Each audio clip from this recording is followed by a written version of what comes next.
Kita beralih ke informasi lainnya pemirsa. Menteri Energi dan Sumber Daya Mineral Bahlil Lahadalia mendaftar sebagai calon ketua umum Partai Golkar. Dirinya pun digadang sebagai calon kuat untuk memimpin partai berlambang pohon beringin ini.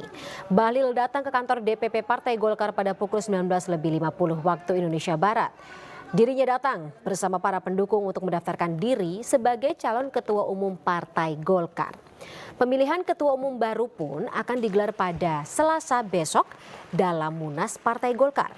Dirinya digadang sebagai calon kuat untuk memimpin partai berlambang pohon beringin ini.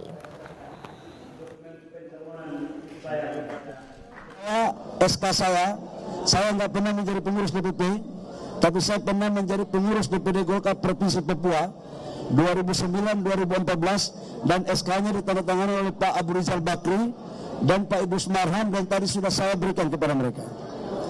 Yang kedua, saya membawa dukungan 469 suara, pemilih suara dari total 558, artinya sudah melebihi dari hampir 80%. Saya juga membawa surat pernyataan tidak pernah masuk di partai lain dengan mengikuti PDLT. Dan yang berikut, saya juga membawa KPA. Sebelumnya selain Bahlil, Ridwan Hisyam juga turut mendaftarkan diri menjadi calon ketua umum Partai Golkar. Ridwan Hisyam tiba di DPP Partai Golkar pada pukul 16 waktu Indonesia Barat. Dirinya menyampaikan mendaftar sebagai calon ketua umum untuk mengembalikan marwah partai. Dirinya pun mengaku telah menyerahkan sejumlah berkas dan persyaratan seperti visi misi. Namun saat disinggung terkait dukungan 30% pemegang hak suara sesuai ADART partai, dirinya mengkritisi aturan tersebut.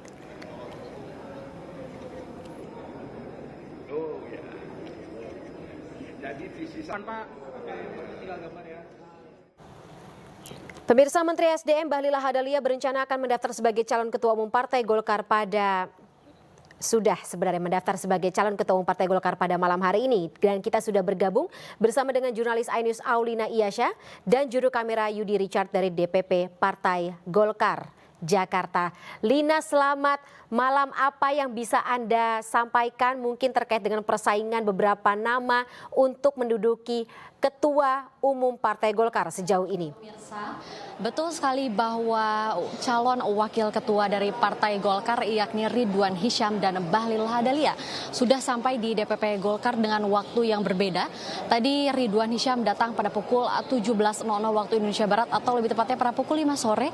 Dan untuk Bahlil Lahadalia ini datang pada pukul 8 malam tadi baru saja. Dan untuk kedatangan keduanya ini juga tadi sempat disambut oleh para penggemar masing-masing, namun ada sedikit perbedaan dan mungkin di sini lebih terlihat Bahlil digadang-gadang lebih maju dibandingkan Ridwan, karena pada saat Ridwan datang ini tidak begitu disambut oleh para penggemarnya atau biasa saja. Namun pada saat Bahlil Lahadalia datang ini para penggemarnya cukup antusias dan bahkan sangat semangat mendukung Bahlil sampai masuk ke dalam ruang 101 untuk menyerahkan berkas. Bahkan tadi sempat ada sedikit desak-desakan antara awak media dengan para penggemar dari Bahlil Lahadalia karena saking banyaknya yang mendukung Bahlil saat mendaftar sebagai ketua umum calon Partai Golkar. Dan juga seperti yang kita ketahui, Fani dan juga pemirsa, bahwa Partai Golkar sendiri ini akhirnya menentukan kembali siapa calonnya setelah Airlangga Hartarto resmi lengser pada tanggal 10 Agustus 2024 lalu,